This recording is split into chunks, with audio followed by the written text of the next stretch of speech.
Hello, how are you? Hope you are doing fine. This is Khushbu with another question of area related to circles.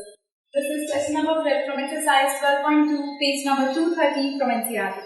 It says, in a circle of radius 21 cm, an arc subtends an angle of 60 degree at the center. आपको एक circle given है, ये इसका centre है, तो circle का radius आपको given है 21 सेंटीमीटर, ये भी 21, ये भी 21. Now, an arc subtends an angle of 60 degree. ये जो आर्क बन रही है, सेंटर में एंगल बना रही है 60 डिग्री का, ये arc OAB. Now, find the length of the arc. हमें इस आर्क की लेंथ फाइंड करनी है. इस आर्क फर्स्ट पार्ट, सबसे पहले ये करते हैं arc number 1. So length of arc निकालने के लिए फॉर्मूला हमारे पास होता है theta by 360 degree into 2 pi r. 2 pi r इसलिए लेते हैं बिकॉज़ सर्कमफेरेंस 2 पाई होता है सर्कमफेरेंस के लिए, और वो उसके आउटर पोर्शन में गिवन है आर्क. तो आर्क की लेंथ निकालने के लिए यूज कर रहे हैं सर्कमफेरेंस का. थीटा हमारे पास है 60 degree by 360 degree into 2 into 22/7. अगर वो क्वेश्चन में गिवन नहीं है तो आप इसके लिए पाई की वैल्यू 22/7 ही यूज करें, अदरवाइज जो क्वेश्चन में गिवन है आपको वही यूज करना है. Radius is 21. 7 1 7 3 3 1 2 cancel, so our length of arc आ गई 22 cm. So this is the answer. Now part number 2. आपको निकालना है area of sector form by arc. Area of sector, sector जो आर्क बना रही है वो है OABC. ये पूरा सेक्टर OABC, इसकी लेंथ निकालनी है आपको, एरिया निकालना है. Sector OACB, formula theta by 360. Area के केस में यूज करते हैं पाई आर स्क्वायर. थीटा को गिवन है 60 degree by 360 degree into 22/7. Radius is 21 into 21. Answer 6 7 1 7 3 2 11. So 11 into 21 is 231 centimeter square. ये आपके पास आ गया एरिया ऑफ सेक्टर OAC. अब आपको निकालना है area of the segment formed by corresponding cord.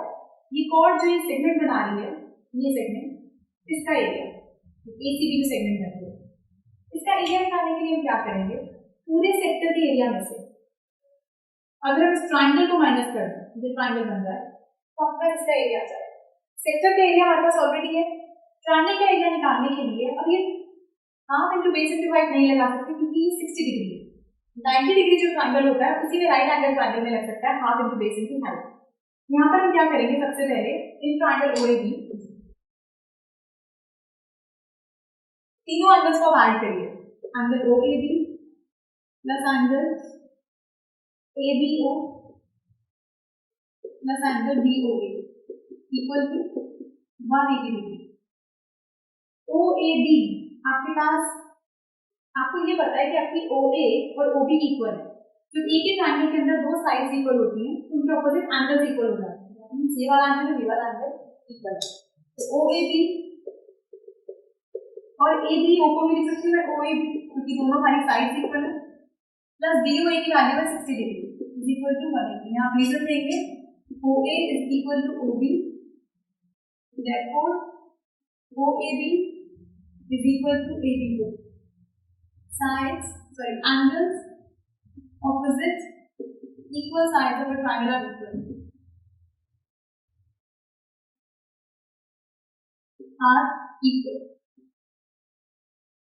So यहाँ से आपके पास OAB मिलकर बन जाएगा twice of OAB plus 60 degree is equal to 180 degree. 60 degree को उधर ले जाएंगे तो बनेगा twice of OAB is equal to 180 degree minus 60 degree means 120 degree. So angle OAB equal आएगा 120 degree by 2. That means 60 degree.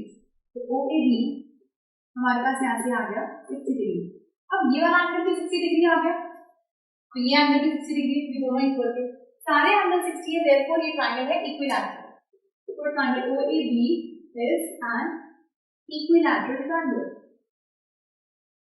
तो half into base into height हम put करते हैं, जब ट्रायंगल राइट एंगल हो। इस केस में हम फॉर्मूला यूज करेंगे